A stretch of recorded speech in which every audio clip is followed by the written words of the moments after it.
Now we are into episode 2 of Public Pulse. ఈరోజు మనతో ఉన్నారు మన జోన్ ప్రెసిడెంట్ జేఎఫ్పి సురేష్ గంప గారు. ఆయనతో మాట్లాడదాం. Hello sir. హలో ప్రెసిడెంట్, నమస్తే. నేను జేఎఫ్పి సురేష్ గంప, zone president, zone 4 JCI India. Sir, మీరు మన జోన్ ఎంటైర్ 4కి ఫస్ట్ పర్సన్, మా లీడర్. మీరు 1600 మందిని లీడ్ చేస్తున్నారు. సో మన అందరి మెంబర్స్కి ఓటింగ్ అవేర్నెస్ మీద, ఓటింగ్ ఎందుకు ఇంపార్టెంట్ అని మీరు ఒక 2 వర్డ్స్ చెప్పండి మాకు. ఓటింగ్ అనేది చాలా ఇంపార్టెంట్. ఎందుకంటే ప్రతి ఒక్కరూ వారి ఓటుని వినియోగించుకోవాలి అనేటువంటి కాన్సెప్ట్.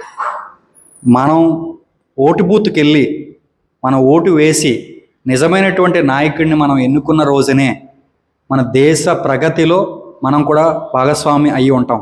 ఓటు వేయనప్పుడు మనకు ప్రశ్నించే హక్కు ఉండదు. మన సమాజం బాగుపడుతుంది, మన దేశం అభివృద్ధి చెందుతుంది, ఆ చెందేలాగా ఇలా ఉండాలి అలా ఉండాలని చెప్పేటువంటి నైతిక హక్కు మనం కోల్పోతాం.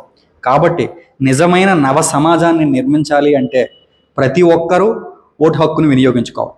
కానీ ఓటు హక్కును వినియోగించుకోవటం కరెక్టే, కానీ మనకి కామన్ పీపుల్కి చాలా తేడా ఉంది.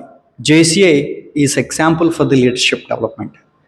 ఒక లీడర్స్ని తయారు చేసేటువంటి ఆర్గనైజేషన్ మెంబర్స్గా మన బాధ్యత ఏంటంటే చాలామందికి మోటివేట్ చేసి మీరు మీ ఓటు హక్కును వినియోగించుకోండి అనేటువంటి చెప్పేటువంటి బాధ్యత మన 1600 మంది మెంబర్స్ మీద ఉంది.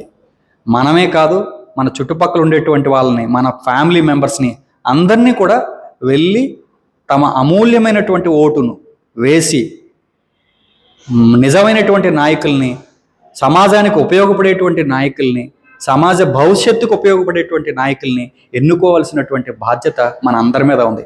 అప్పుడే నవ సమాజ నిర్మాణం జరుగుతుంది. సో వ్యూవర్స్ విన్నారు కదా, మన జోన్ ప్రెసిడెంట్ ఏమన్నారో, ఓటు హక్కు ఎందుకు ఇంపార్టెంట్, ఓటింగ్ ఎందుకు ఇంపార్టెంట్ అన్ని చెప్పారు.